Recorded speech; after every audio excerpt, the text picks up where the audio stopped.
कि बहुजन समाज पार्टी के साथ जिस तरीके से माहौल पैदा हो रहा है, जब 2022 में सारा षड्यंत्र रचे, आप समझिए 2022 में ऐसा षड्यंत्र रचा गया, 28 पार्टी समाजवादी पार्टी ने गठबंधन कर लिया, 99% मुस्लिम समाज ने वोट दे दिया, 7% मेरा दलित समाज संविधान के नाम पे चला गया। उसके बाद प्रदेश के जितने जातवार बड़े बड़े नेता थे सब समाजवादी पार्टी में शामिल हो गए। उसके बाद इसकी औकात नहीं हुई कि ये सरकार बना ले।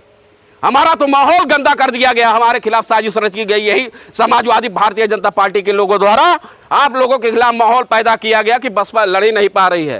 ये जो मेरा 7% वोट गया है इसलिए गया कि हमको दिखाया गया हम लड़ नहीं पा रहे हैं, तो लोग गुमराह हुए। ऐसा है अब कि क्या किया जाए कि भारतीय जनता पार्टी को हराने के लिए सपा को वोट दे दिया जाए, यही उनके दिमाग में आया, जो हमारा 7% वोट चला गया। नहीं तो वोट कभी वो समाजवादी पार्टी को जाता ही नहीं, सिर्फ भारतीय जनता पार्टी को हराने के लिए वोट गया है। और समाजवादी पार्टी के लोगों से, अखिलेश यादव जी से, उनकी टीम से भी मैं कहना चाहता हूं, आप कितना मूर्ख बनाओगे हमारे लोगों को, सर समाज के लोगों को कितना मूर्ख बनाओगे। फिर आप प्रोपगंडा फैला रहे हो कि समाजवादी पार्टी भारतीय जनता पार्टी को 2027 में हरा देगा, फिर प्रोपगंडा फैला रहे हैं। तो मैं उन लोगों से कहना चाहता हूं, कितना मूर्ख बनाओगे। एक बार होता, 2 बार होता, 3 बार होता, 4 बार आपको समाज ने साथ दिया, तब भी कुछ कर नहीं पाए। 2014 में आप मोदी जी को हटा रहे थे, नहीं हटा पाए, एक तरफा वोट आपके साथ गया, नहीं हटा पाए। फिर 2017 में आप योगी को हटा रहे थे, नहीं हटा पाए।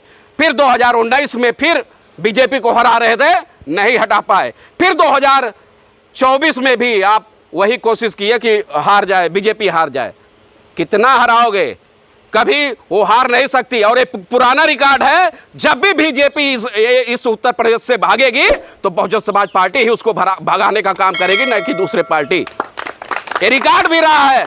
समाजवादी पार्टी के लोग इसीलिए गुमराह करते हैं, भारतीय जनता पार्टी के इशारे पे हमारे समाज में गुमराह करने के लिए जाते हैं। पहले तो बेचारे मुस्लिम समाज को टारगेट करते थे, बीजेपी का नाम, बीजेपी का डर दिखा के उनका वोट एक तरफा लेते थे समाजवादी पार्टी के लोग।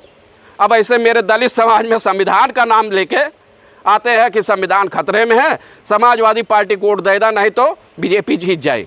मेरे समाज में भी जाने लगे, पहले मुस्लिम समाज को गुमराह किए, अब मेरे समाज में जाके गुमराह करने लगे। कहते हैं कि नहीं तो बीजेपी जीत जाएगी और संविधान बदल दिया जाएगा।